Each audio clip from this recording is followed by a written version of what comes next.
Good morning, everyone. Uh, Thank you for joining us today. I'm Helen Butler, Executive Director of the Georgia Coalition for the People's Agenda, a nonprofit organization that does a lot of civic engagement work and to protect the right to vote. We were founded by the late Dr. Joseph Lowery and other civil rights leaders who really were helped to get us the Voting Rights Act and to ensure that we protect that right to vote. So today, after a historic turnout for both the general election and the runoff election, we find ourselves here to talk about legislation that has been introduced that will make it more difficult for people to exercise their right to vote. And as a part of our Georgia Election Protection Coalition, we're here today to say that we will not sit idly by for these attempts at voter suppression, and we demand full, fair, and open access to the ballot. This historic turnout can't be clouded by false and misleading narratives, claims of voter fraud. Georgia had a safe and secure election with record turnout, and we're going to do everything we can do to expand the right to vote, especially in this pandemic. And the pandemic doesn't seem as it will ease anytime soon, but our legislators are ignoring that fact. There has been no evidence of massive fraud in any part of the election process in Georgia in this past election cycle. We seek ways again to encourage Georgians to vote and not turn them away by using voter suppressive techniques. So you'll hear from a lot of our Election Protection Coalition partners today to address some of those issues that our legislators are trying to pass. And we're going to start with Susanna Scott with the League of Women Voters. Susanna. Thank you. Good morning. I'm Susanna Scott, President of the League of Women Voters of Georgia. The League was founded 101 years ago this month with the goal of ensuring that everyone has the desire, the right, the knowledge, and the confidence to participate in our democracy. Our mission is to empower voters and defend democracy. With that said, we should all be proud of the 2020 election cycle we just carried out with remarkable voter participation, even in the face of seemingly insurmountable odds. There are alternative means for confirming absentee ballots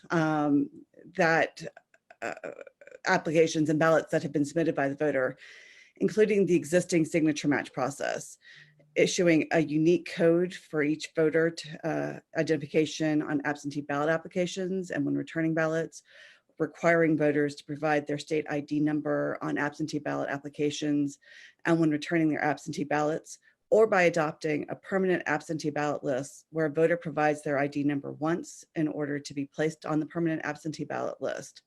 This last option would streamline the process and alleviate the burden on both the voter and the election supervisors.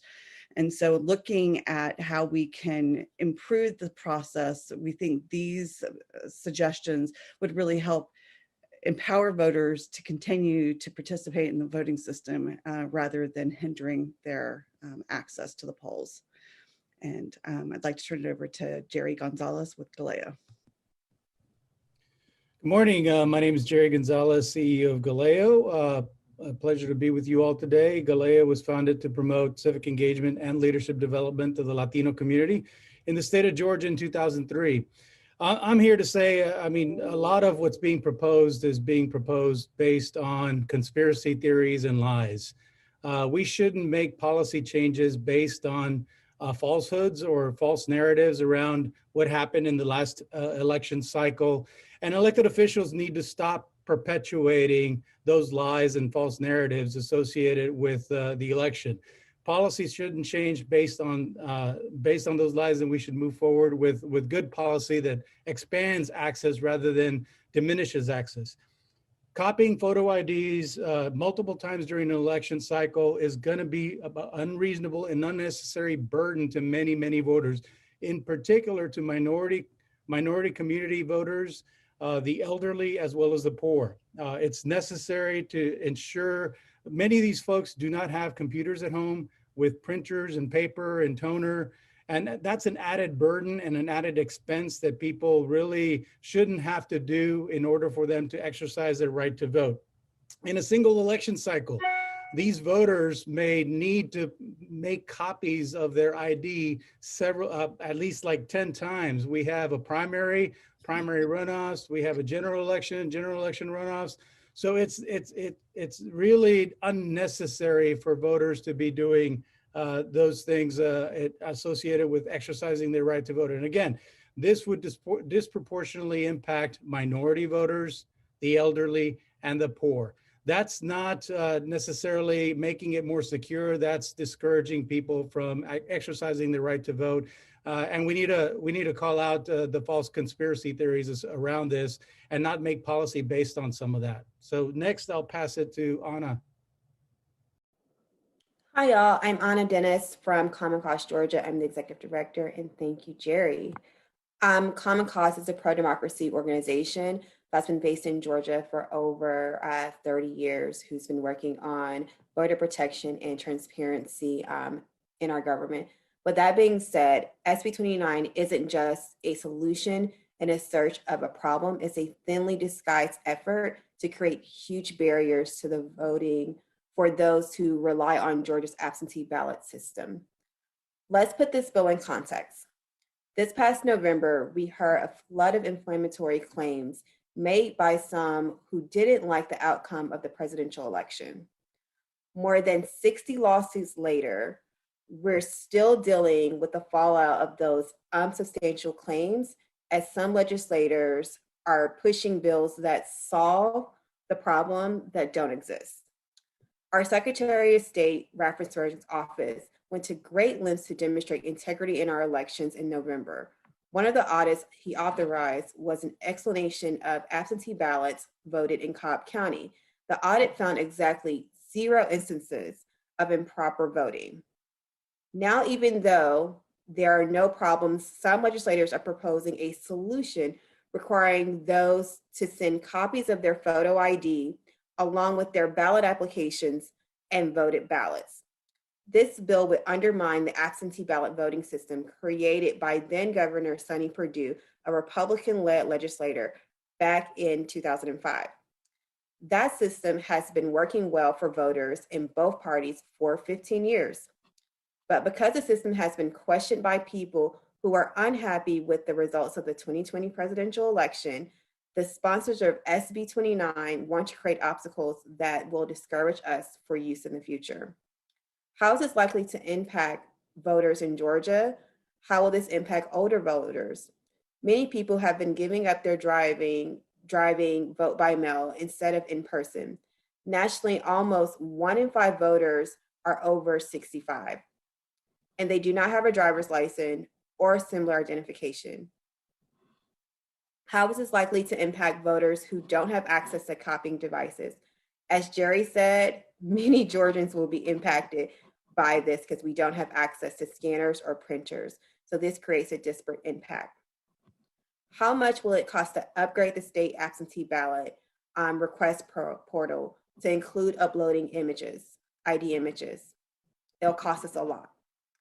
How is this going to impact 500,000 Georgians who live without broadband access? We live in broadband deserts here, so that's a lot of voters as well. So we have to remember who would actually be impacted by this bill: all Georgians. So with that being said, our absentee ballot system was created by Republicans and it's worked for 15 years. So let's let it work. Thank you. And now I'll pass it over to my dear friend and colleague, Levita Tuff from Advancing Justice. Good morning, everyone. My name is Lavita Tuff, and I'm the Policy Director at Asian Americans Advancing Justice Atlanta. We are a legal advocacy organization that works very hard to advance, defend, and protect the civil rights of the AAPI community. We work very closely with all the folks here today and making sure that we're able to protect Georgia's voters. Today is critical, not just because of SB 29, because we know that there are other bills that will fall in line that have the same language and the same aim at attacking Georgia's voters, especially minority voters. And we want to defend against that and reassure voters that they did the right thing by showing up and turning out in the general and the runoff election. And we know that AAPI voters proved to be instrumental in both of those victories. Bills such as SB 29 take a direct aim at the culture of civic engagement that we've been able to build in Georgia. This bill and bills like it are detrimental to voters of all kinds, not just because of race and color, but also because of socioeconomic status. As Anna and Jerry have said here today, there are folks who don't have a copy machine. There are folks who do not have access to the technology necessary and needed to produce the documents for them to obtain the necessary identification to participate in casting their vote. And that's quite unfair and illogical. The numbers and the data shows us that those greatly impacted are going to be Black voters who had a large part, a significant role in helping to take Georgia to new heights and new levels and change it to making Georgia a better state for us all. If we don't push back on bills such as SB 29 and bills of this nature, we will continue to see a false narrative painted and stated against voters that are untrue, that are not sustainable, and that will continue to threaten their civic engagement and their civil rights, and we cannot stand for it. So Advancing Justice stands in solidarity with those here today to say that we will push back on bills of this nature. The claims have been unsubstantiated, they're unnecessary, and this bill serves no legitimate purpose except for to further disenfranchise communities of color, especially Black, Latinx, and AAPI voters, and we will not stand for it in Georgia, not this year. I now pass it on to my colleague, Adam. Hi, Lavita. I'll turn it back over to Ms. Helen at this time. I believe we have one other additional speaker, Julie Houck from the Lawyers Committee. Thank you, Helen. My name is Julie Houck. I'm Managing Counsel for Election Protection at the Lawyers Committee for Civil Rights Under Law. It's a national civil rights organization based in Washington, D.C. We were founded in 1963 at the request of President John F. Kennedy to enlist private lawyers in the struggle for the advancement of civil rights and taking the struggle from the street to the courthouse.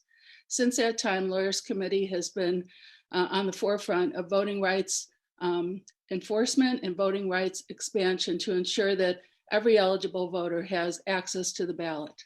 We also convene the National Election Protection Coalition, which is the largest nonpartisan voting protection coalition in the country.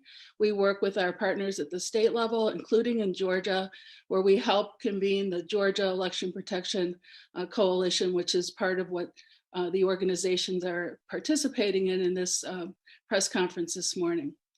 As you all probably have seen over the last election cycle in the midst of the COVID pandemic, many Georgians relied on absentee voting for their safety and for the safety of others. Over the past few years, there's been a significant increase in participation by voters of color in absentee voting in Georgia. With the upswing of the participation of minority voters in absentee voting in Georgia, especially in the 2020 cycle, given COVID, there's absolutely no reason for the state to begin looking for ways to create barriers to absentee voting in Georgia. The idea that voters will be required to submit photo ID with absentee ballots not once, but twice and multiple times over election cycles is a significant burden, especially on Georgians who don't have access at home to computers and scanners and printers. We are very concerned that this law is being forced on Georgians in order to disenfranchise and prevent minority and poor voters from voting in Georgia. And we are not going to stand for it. Thank you, Helen. Thank you, Julie, and thank you to all of our coalition partners here. As you can tell, we are very committed to ensuring open and fair access to the ballot. We believe that the right to vote, as our leader, Dr. Joseph Lowry, said, it is a sacred right and a moral obligation. Voters exercised that right in the general election and the runoff, and they stood there despite many things like barriers, like polling locations not opening, like machines not working. And we believe that we will have this culture that Levita talked about continue. And we are telling our elected officials that we will stop these unfair practices by making sure that we get elected officials who will do the right thing for voters in Georgia. So we will open the press conference now to questions. Adam, if you have a question, I believe you can put them in the chat, or Adam, you have control of that as moderator. Yes, ma'am. I have no questions in the chat, but I would like to call on Brooke with Fox 5. She has a question about some of the group of bills that were dropped yesterday. Hey there. Yeah, sorry. Can you guys hear me okay? We can. Okay. Yeah, my question is related to just a number of Georgia Senate bills that were introduced by Republicans yesterday. I think there were 5 or 6. Some of them included, proposing ending automatic voter registration, ending the use of ballot drop boxes, which were widely used this election cycle, and then ending no excuse absentee voting in the state, just to kind of give you, a general overview of some of what those bills are calling for. So I'm just curious what your response is to that, since these just came out yesterday, and what you would say to those lawmakers. Well, from my perspective, and I'll let others chime in, we're saying to the lawmakers, there is no need to do away with drop boxes. In this pandemic, we need to make it accessible. There is no need for not doing automatic voter registration. It has worked tremendously well in Georgia, and there is no need for a change. Any of the proposed changes that they are trying to put in place, they're not necessary. The elections have been working extremely well, despite some barriers, and there were barriers, but we want to say that it's been basically open and secure, and our Secretary of State himself has promoted that the elections were safe, secure, and transparent. So why change it now? There is no rationale for changing it. I'll open it to anyone else to answer that question. I'd like to add that what are the issues or the problems that these policy changes are trying to solve? And let's stick with facts. We cannot continue to perpetuate the lies that have been perpetuated by many elected officials, including some of the senators that introduced these types of bills. There has been no election fraud. Georgia's ballots were counted multiple times. There was an absentee ballot audit in Cobb County that found almost no fraud whatsoever. So what are the problems that these measures are trying to fix and stick with facts associated with what we're trying to do in these policy deliberations? So we cannot continue to perpetuate and enable conspiracy theories and lies that are being perpetuated by some of these elected officials. And it's shameful that they're trying to use and implement and appease people that believe these conspiracy theories and lies to make it harder for everyday Georgians to vote. That's just ridiculous, and it's shameful. If I can add in here, I'll just say rather quickly, there are lots of bills that are aimed at disenfranchising voters, but I don't see any bills that are attacking the issues that are currently present, like the lack of language access for LEP voters. So there's so much energy being put into bills that create additional barriers, but there's not enough energy being put into bills to address the barriers that are very well factually based against communities of color. So if they took that same energy and applied it to trying to create solutions versus barriers, we would be a lot further along. Thank you, Lavita. I've got a question from Brittany Gibson with the American Prospect. She asked, how likely is it that this bill will pass into law? She's referring to SB 28. And are you preparing any litigation to challenge the bill? We're asking voters that not a part of our coalitions to call your elected officials to let them know that this is unnecessary, that we have had absentee voting for long periods of time, and it has worked well. It's there for a purpose. The pandemic is here, and it looks like the pandemic will be with us for a while. We need to make sure that voters are safe when they exercise their right to vote. And therefore, all of these draconian bills that are being introduced are trying to take us back, but we're not going back. We intend to have free, open access, secure access to the ballot, and that's what we're fighting for today. So vote. You spoke loudly during the turnout, during the general election and the runoff election. Speak loudly now. You cannot sit by. You have to let your elected officials know that this cannot be tolerated. Anyone else can join in.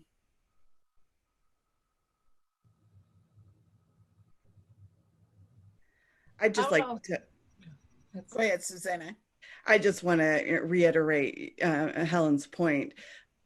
Voters' jobs don't end at the ballot box. We have to all stay involved in the process and know what the people we elect to office are doing in our names. They work for us. And so, yes, if you've got a problem with these bills that are being promoted, it is part of your job to let your legislators know that you don't approve and that there are other things that you want them to work on, like making the voting access more free and open, making sure that we've got education funding and all these other issues. But show up, call, write, let your legislators know how you feel, especially about these bills that are being proposed right now.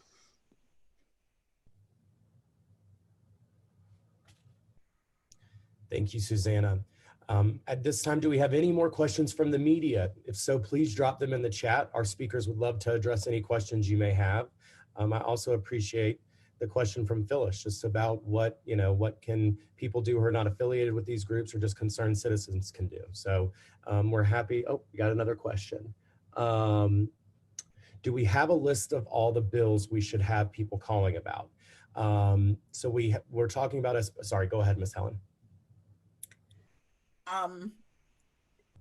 You could go ahead and answer, Adam, but we have the list of bills that have been introduced so far. There are some good bills that have been introduced, like vote centers and other things that make voting easy and accessible. We will post these bills that we oppose. We may even come back later for another press conference to ask you to fight something else that is being introduced with regards to elections.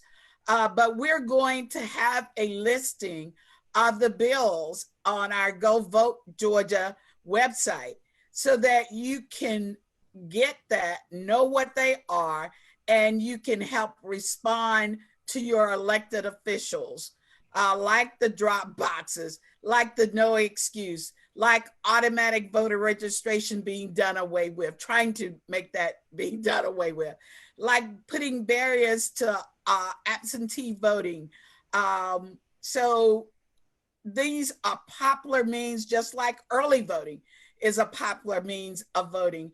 And we intend to make sure that we fight to get those continued and improved. Because as I said, there are other bills that have been introduced, like vote centers and other things that will make it even better. And from a financial, Anna laid out the financial implications. So how do you want your money spent?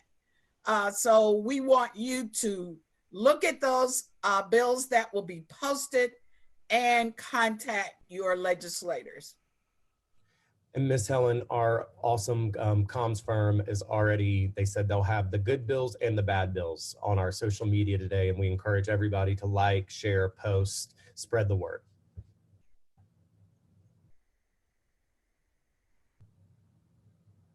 I was just going to add one thing about this Dropbox issue, because I don't think anyone in the country was happy to see our post boxes being carried away in trucks. This is that we're not going back kind of concept. Drop boxes are a very safe, effective, and easy way for people to turn in their absentee ballots. It is not something we should be reducing the use of. This is, you know, are you afraid of democracy? Are you afraid of people participating? We should celebrate how wonderful it was that Georgia really showed out, came out, and spoke. Thank you, Susan. Hi, this is Julie Hauk again from the Lawyers Committee. One other point on the drop boxes is that there were legal challenges brought in Georgia around the drop boxes, and every single one of them were rejected by the courts. If there had been any basis for challenging these drop boxes, don't you think at least one of the judges hearing these cases would have agreed? None of them did. There's no reason to backtrack on the drop boxes now. They're a safe and more secure way of voters delivering their ballots to election officials. As well as with drop boxes, they provide an opportunity for voters who need assistance in language to get that assistance, which we know the state of Georgia does not always provide at polling locations. If we don't create opportunities for all Georgians to be included and involved in this process by creating language access for limited English proficiency voters, which are 44% of those here, then there's an issue. And so drop boxes provide a safe, secure, and accessible means for folks to cast their ballot. And when you take that away, you're further disenfranchising folks like the over 60% of AAPI voters who use those drop boxes. And that's extremely problematic for us. And I would like to add to this conversation. My name is Aklima Kondoker. I'm the Georgia State Director at All Voting is Local. Drop boxes are a safe, secure, and effective option for everyone. In order for someone to send their absentee ballot in, they would have to pay for postage, or they would have to find a way to travel to their site in order to provide it in physically, in person. So providing for drop boxes is saying that now there is a safe, effective, and free mechanism that anybody and everybody can use in order to access the ballot. And this is something that, practically speaking, is a good option in Georgia because they're bolted to the ground. So there is no fear of someone absconding away with the drop box. So these unfounded fee and unsubstantiated fears about drop boxes creating this additional security problem is something that just does not exist in Georgia. Amid a lethal pandemic where Georgia continues to set morbid COVID-related records for illness and death, officials are distracting themselves by trying to find absentee voting irregularities where none exist. Drop boxes provide an effective mechanism for people to provide their absentee ballot in a safe, secure fashion. This proposed bill, SB 29, is another mechanism to make it more difficult for people to access the ballot. It punishes voters, especially those who are disabled, elderly, or live in areas without internet access or are of lower income, by forcing them to clear another hurdle merely to exercise their constitutional and fundamental right to vote. We need to make sure that we have more pro-voter policies in place so that all voters can access the ballot, regardless of income, regardless of physical ability, regardless of language. The right to vote must be accessible and available to all. Thank you, Aklima. Miss Helen, I have another question from WABE. Just before you do, I believe Gloria. Oh, I'm sorry, Miss Glory. Had a comment. Yes, thank you, Ms. Helen. This is Glory Kilanko, Director and Founder for Women Watch Africa. We provide comprehensive social adjustment services to African refugees and immigrants. And we are very concerned about this bill, particularly because my community is worried with identity theft. We have been victims of several identity theft, and to have people who do not read and write in English to now be compelled to begin to make copies of their photo ID, like Jerry said, maybe a zillion times. You have to do one for the main election, do one for runoff, and do one again. it really does not make any sense, and it's worrisome to us. And we are struggling at this time for our community to be able to afford internet for their children, to be able to read from home, going to school through the virtual means. And we cannot add additional burden of them looking for a means to begin to scan driver's license or identity cards when there really have been no issue of fraud in Georgia. Thank you. Thank you. All right, Adam, the next question. Thank you, Ms. Helen. This is from Thank you, Gloria. This is from Christopher at WABE. He says one argument he's heard from some lawmakers is that there's been a lot of doubt and confusion around the election last year, and they need to restore trust in the elections and convince people they're secure, even if some of their beliefs are false. What do you think needs to be done to convince everyone the result of the future elections are valid? Start telling the truth about the facts of the election. Again, 60 federal court cases that were had found zero evidence of any of the false claims and the false narratives being made about the 2020 election. So elected officials have a responsibility to make sure that they can talk about facts and the truth about what happened in the election cycle. So start telling the truth, elected officials, rather than appeasing conspiracy theories. And even with the GBI and the FBI taking a look at the processes, saying they were accurate, there is no need. Anna, go ahead. Yeah, I was going to just really say that in our election, that in Georgia, the voice of the people spoke. We had a high number of people who registered to vote this cycle, and they actually came out and vote. We had more people register to vote for our runoff, and they came out to vote. We had multiple levels of cross-checking with identification and verification. We had 2 checks of that. We also had audits of our election, and we found no fraud. So when folks are saying that they want to appease their members, their parties, what about appeasing the voice of the people who have spoken with this election? And how about making our elections more accessible for voters by having language assistance, by expanding drop boxes, by expanding how we actually are able to vote, by increasing vote centers and early voting sites? How about doing those things and stop playing into these types of conspiracy theories and stop playing into actually creating doubt in our elections here in Georgia? Because obviously our elections worked this cycle and it will continue to work for generations to come. So why don't we progress on that and move forward and keep making elections in Georgia more accessible for all voters?